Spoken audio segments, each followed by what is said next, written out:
주는 이 도시의 주는 이 백성의 왕, 이 나라의 주 되신 주님. 오늘 말씀 에스라서 9장 8절로 15절입니다. 한 절씩 교독합니다. 이제 우리 하나님 여호와께서 우리에게 잠시 동안 은혜를 베푸사 얼마를 남겨두어 피하게 하신 우리를 그 거룩한 처소에 박힌 목 같게 하시고 우리 하나님이 우리 눈을 밝히사 우리가 종노릇하는 중에서 조금 소생하게 하셨나이다. 우리가 비록 노예가 되었사오나 우리 하나님이 우리를 그 종살이하는 중에 버려두지 아니하시고 바사 왕들 앞에서 우리가 불쌍히 여김을 입고 소생하여 우리 하나님의 성전을 세우게 하시며 그 무너진 것을 수리하게 하시며 유다와 예루살렘에서 우리에게 울타리를 주셨나이다. 우리 하나님이여 이렇게 하신 후에도 우리가 주의 계명을 저버렸사오니 이제 무슨 말씀을 하오리이까. 전에 주께서 주의 종 선지자들에게 명령하여 이르시되 너희가 가서 얻으려 하는 땅은 더러운 땅이니 이는 이방 백성들이 더럽고 가증한 일을 행하여 이 끝에서 저 끝까지 그 더러움으로 죄었음이라. 그런즉 너희 여자들을 그들의 아들들에게 주지 말고 그들의 딸들을 너희 아들들을 위하여 데려오지 말며 그들을 위하여 평화와 행복을 영원히 구하지 말라. 그리하면 너희가 왕성하여 그 땅의 아름다운 것을 먹으며 그 땅을 자손에게 물려주어 영원한 유산으로 물려주게 되리라 하셨나이다. 우리의 악한 행실과 큰 죄로 말미암아 이 모든 일을 당하였사오나 우리 하나님이 우리 죄악보다 형벌을 가볍게 하시고 이만큼 백성을 남겨주셨사오니 우리가 어찌 다시 주의 계명을 거역하고 이 가증한 백성들과 통혼하오리이까. 그리하면 주께서 어찌 우리를 멸하시고 남아 피할 자가 없도록 진노하지 아니하시리이까. 이스라엘의 하나님 여호와여 주는 의로우시니 우리가 남아 피한 것이 오늘날과 같사옵거늘 도리어 주께 범죄하였사오니 이로 말미암아 주 앞에 한 사람도 감히 서지 못하겠나이다 하니라. 아멘. 오늘 에스라서 9장 8절로 15절을 중심으로 공동체 회복을 위한 중보기도라는 제목으로 어제 이에 계속 공동체 회복에 대해서 말씀을 나누겠습니다. 어제는 에스라를 중심으로 하나님의 말씀으로 말미암아 가슴이 떨리는 자들이 모여서 공동체는 결국 말씀으로 회복된다, 이렇게 여러분 말씀을 나눴습니다. 자, 여러분 다시 말씀드리지만 우리 교회가 체질이 말씀으로 바뀌지 아니하면 우리는 끝까지 죄를 감당할 수가 없습니다. 그래서 여러분만 아니라 이 새벽에 우리가 영상 7시에 또 업데이트가 되죠. 그런 것들을 계속해서 흘려보내면서 여러분이 거룩한 공동체의 지체들을 주의 말씀처럼 깨우는 역할을 또 감당하는 것 중요하겠습니다. 그래서 우리 모두가 말씀의 자존심을 지켜가며 살아갈 때 우리 공동체가 든든히 세워지게 될 줄로 믿습니다. 자, 이스라엘 공동체, 이스라엘 백성들의 죄악이 너무나 깊고 또 치명적이었습니다. 에스라는 속옷과 겉옷을 찢고 또 머리털과 수염을 뜯으면서 기가 막혀 주저앉아 있었습니다. 어제 말씀이죠. 그때 하나님께서 말씀으로 말미암아 떠는 자들을 에스라에게로 나오게 하였습니다. 에스라는 저녁 제사를 드릴 때에 일어나서 하나님 앞에 나아가 두 손 들고 기도합니다. 다 찢어진 속옷과 겉옷을 걸친 그대로 무릎을 꿇고 여호와를 향해 손을 들었다, 이렇게 묘사를 하고 있습니다. 성경은 그러니까 정말 그 겉모습이 그야말로 처절함, 절박함, 그런 모습이었겠죠. 오늘 그 내용이 본문이 되겠습니다. 어제 본문 끝에 6절부터 이 에스라의 기도가 시작돼서 15절까지 이어집니다. 에스라의 중보기도가 그 내용인데요. 오늘 에스라의 중보기도에서 우리가 배워야 될 세 가지를 함께 나누도록 하겠습니다. 첫 번째는 따라해 보겠습니다. 거룩한 책임감. 거룩한 책임감. 자, 6절부터 15절까지가 이제 에스라의 기도문인데요. 6절부터 15절 약 10절입니다. 근데 여러분 이 10절 안에 놀랍게도 우리라고 하는 표현이 몇 번 나오냐면 제가 어제 쭉 세보니까 27번이 나옵니다.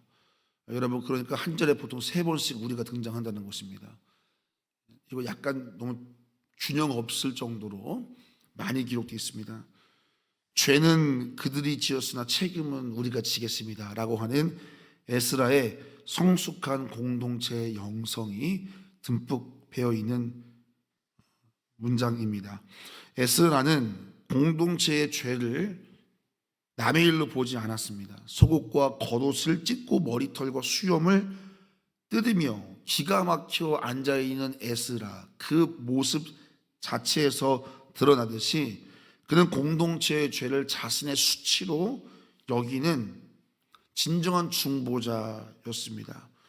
우리는 이 에스라의 모습에서 진정한 중보자는 민족의 죄악을, 공동체의 죄악을 자신의 죄악으로 끌어안는 것이 중보기도의 시작이라는 것을 우리가 알게 됩니다. 근데 여러분, 이 모습은 성경에서 반복되어 등장하는 모습입니다.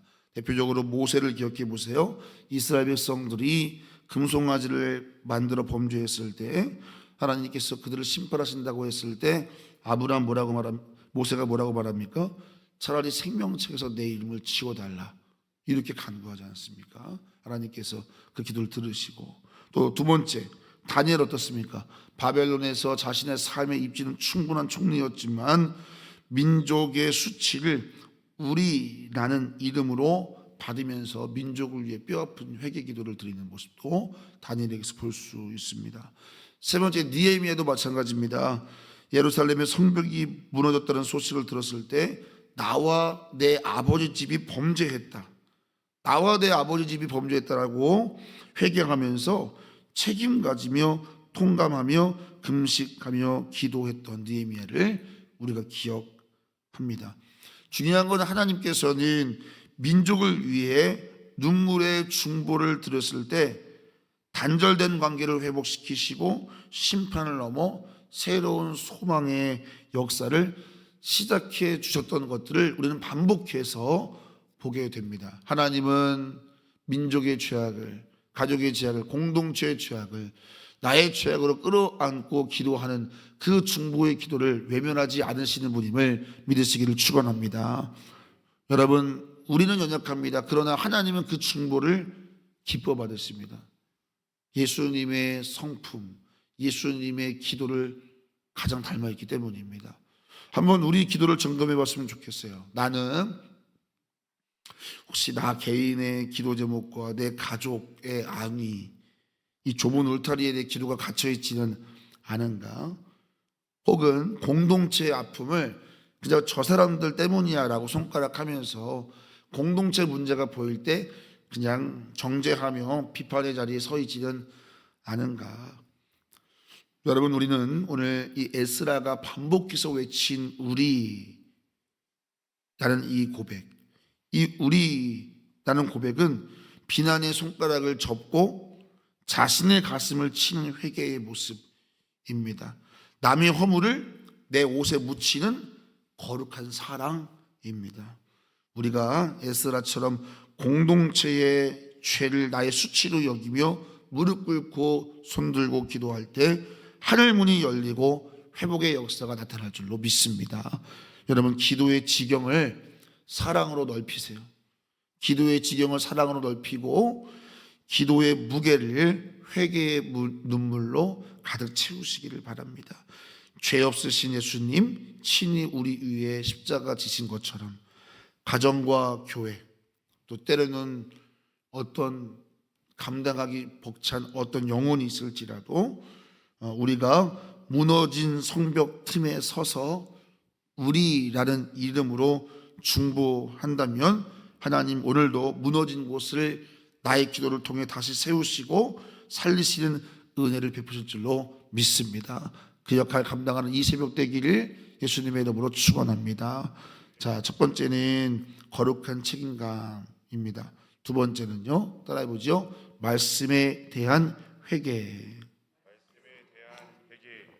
오늘 에스라의 기도문을 보시면은 에스라가 우리라는 이름으로 기도를 하는데 두리뭉실하게 회개하지 않습니다. 하나님, 뭐 잘못했습니다, 용서해 주세요, 이 두리뭉실하게 회개하지 않고 또 한편으로 어쩔 수 없었습니다, 최선이었습니다 라고 핑계나 변명을 대지도 않습니다.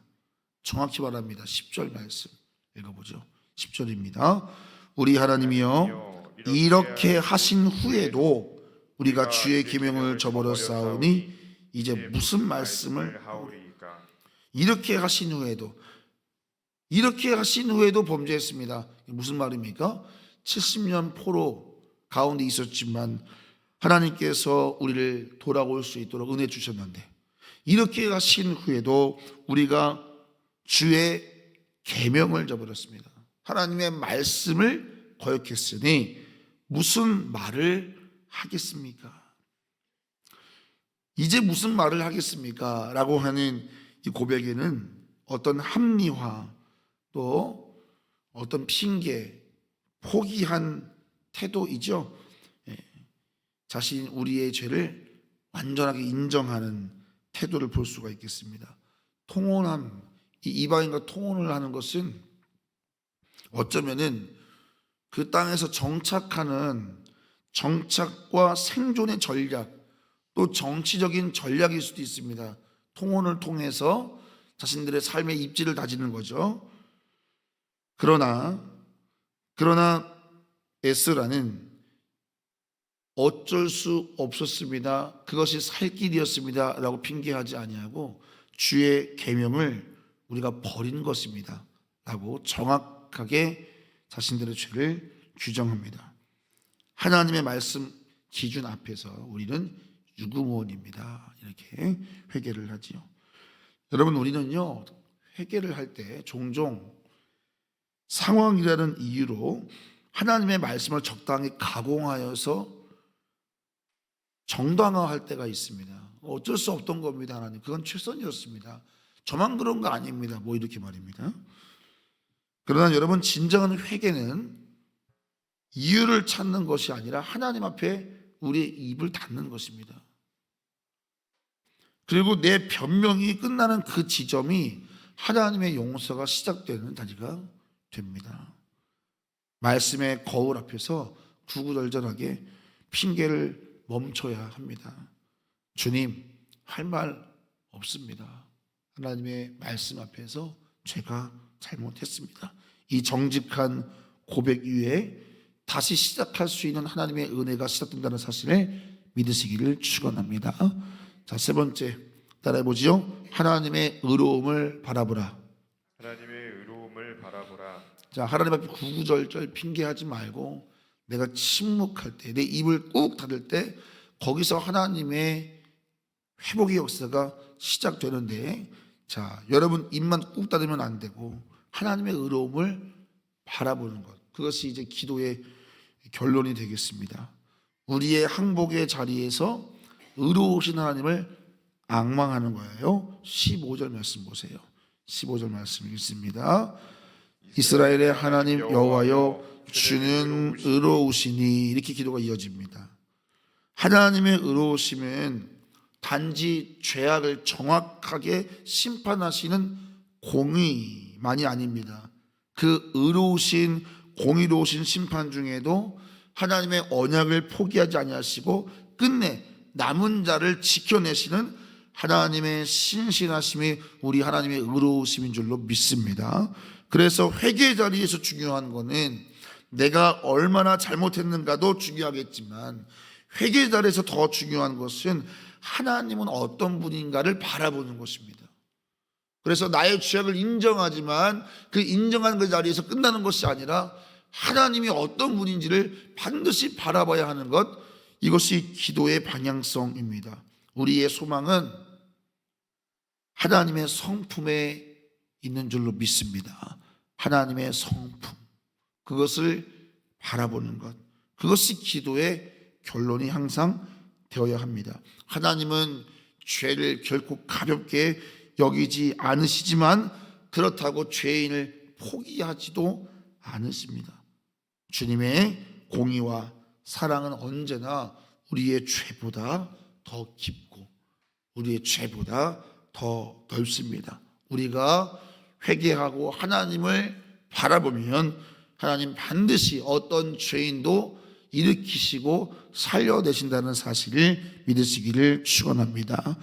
진정한 회개는 나의 죄로 시작되지만 하나님의 의로움으로 끝나야 됩니다. 여러분 이 새벽에 기도하실 때도 회개해야죠. 철저하게. 그러나 하나님께 나의 죄를 남김없이 인정하되 우리의 기도는 반드시 의로우신 하나님을 앙망하는 길로 나아가서 그 회개가 여러분을 침륜에 빠지게 하는 것이 아니라 그 회개의 자리가 다시 일어서는 자리가 되기를 예수님의 이름으로 축원합니다. 내 죄만 바라보면 우리가 침륜에 빠져요. 그러나 하나님의 의로우심을 바라보면 항상 살아갈 길이 열리죠. 여러분 탕자를 기억해 보세요. 아버지께 달려가면 살 길이 열려요. 어떤 죄도 어떤 연약함도 아버지가 맨발 벗고 뛰어나와 그를 안아주신 그 아버지가 우리 하나님이시잖아요. 어떠한 죄도 인정하고 돌아가면 돼요. 인정하고 아버지 제가 죄를 지었습니다. 인정하잖아요. 저를 종으로 써주십시오. 그 자리로 가면 되는 거예요. 그러면 하나님의 그 한없는 사랑이 하나님의 그 끝없는 신실하심이 그 의로우심이 그를 끌어안아 주시는 것처럼 항상 우리 주님께서는 회개 자리에서 우리를 다시 일으켜 주신다는 사실을 꼭 기억하세요. 그래서 여러분 어떤 연약함이 있어도 하나님 앞에 달려나갈 수 있기를 예수님의 이름으로 축원합니다. 마귀는 속여요. 어떻게 속여요? 회개하지 못하도록 속여요. 어떻게든 이유를 말하게 하고 어떻게든 핑계를 대게 하고 어떻게든 우리를 그 자리에 머물게 해요. 내 영혼을 침륜에 빠지게 해요. 다른 사람 때문이야, 누구 때문이야, 상황 때문이야. 아니에요 여러분. 신앙의 침륜은 상황은 다 있죠. 상황이 없는 사람이 어디 있어요. 근데 그 상황을 믿음으로 이겨내지 못하는 나의 연약함 까닭인 거예요. 그걸 잘 보세요. 마귀는 그걸 못 보게 한다니까요. 너 때문이 아니고 쟤 때문이야, 상황 때문이야. 아니에요. 사람은 다 연약하고 상황은 다 우리를 흔들어요. 언제든지 마찬가지인 거예요. 중요한 건 나예요. 하나님과 나의 관계가 흔들리면 어떤 것도 나에게 문제가 되고 나의 영을 어둡게 만들죠. 그러나 하나님을 신뢰하면 달려나가면 되는 거예요. 오늘 이 새벽에도 혹여라도 여러분 안에 영적인 어둠과 답답함이 있다면 하나님 앞에 나아가서 내 연약함을 솔직하게 내가 주의 계명을 어긴 까닭이고 내가 주님께 순종하지 못한 까닭이고 내가 나의 죄를 숨긴 까닭입니다. 그러나 주님 이 새벽에 하나님의 의로우심을 바라보니 다시 나를 일으켜 세워주십시오. 그 회개를 주님 기다리시고 오늘 여러분을 일으키실 준비를 다 하고 계시니까 주님 앞에 나아가시기를 바랍니다. 자, 말씀을 맺겠습니다. 여러분 이 에스라의 회개에서 우리가 세 가지를 배워요. 중보기도. 첫 번째, 비난의 손가락을 접고 공동체의 아픔을 나의 아픔으로 우리의 아픔으로 끌어안으라. 두 번째, 변명을 멈추고 핑계를 멈추고 말씀 앞에 정직하게 서라. 그리고 세 번째, 나의 죄보다 크신 하나님의 의로우심을 바라보라. 소망은 하나님께 있으니까요. 오늘 하나님께서는요 이 시대의 에스라를 찾고 계세요. 여러분 혹시 누가 엄청 미울 수 있어요. 그게 가족일 수도 있고 여러분의 친구일 수도 있고 동료일 수도 있습니다. 하나님은 그 사람을 미워하기보다 그 사람을 위해 기도하는 에스라를 찾는다고요. 오늘 이 시대는 정죄하고 비판하고 판단하는 것에 익숙한 시대를 살아가요. 근데 하나님은 오늘 에스라와 같은 거룩한 공동체를 찾는다고요. 비난하기보다 정죄하기보다 우리라는 이름으로 내가 지은지는 아니지만 우리의 죄악으로 끌어안고 회개할 수 있는 그 거룩한 중보자와 공동체를 찾으신다고요. 그리고 그들을 통해서 다시 하나님의 역사를 이어가신다고요. 누가 이 부르심에 이 초청에 응답하시겠습니까? 여러분 이 새벽 우리의 기도가 에스라의 기도를 회복하는 은혜의 시간 되기를 예수님의 이름으로 축원합니다. 기도하겠습니다. 오늘 1000번째 하엘이 하랑이 하겸이 하나님께 힘을 올려드립니다. 아버지 하나님 감사를 드립니다. 오늘도 이 새벽 우리를 깨우셔서 주 앞에 나와 에스라서의 말씀을 통해서 에스라의 거룩하고 성숙한 중보기도를 배우게 하시면 감사드립니다. 내가 지은 죄도 아니고 내 연약함도 아니지만 누군가의 문제가 보일 때 지적하고 정죄하고 판단하는 자가 아니라 끌어안는 자가 되게 하여 주시옵소서. 끌어안고 기도하는 교회가 되게 하여 주옵소서. 내 연약함 때문에 눈물을 흘리는 것이 아니라 다른 누군가를 위하여서, 민족을 위하여서, 공동체를 위하여서 눈물 흘릴 수 있는 깊은 중보자가 되게 하여 주시옵소서. 핑계대고 변명하는 것이 아니라 주의 말씀 앞에 침묵하며 납작 엎드려 하나님의 의로우심을 앙망하는 회복의 통로가 되게 하여 주시옵소서. 이 새벽 그렇게 우리의 기도를 사용하여 주옵소서. 오늘도 1,000번째 드리오니 주님 기쁘게 흠양하여 주옵소서. 예수님의 이름으로 기도하옵나이다. 아멘. 위대한 일이 땅에 더 놀라운 일이 도시에 이루어지리.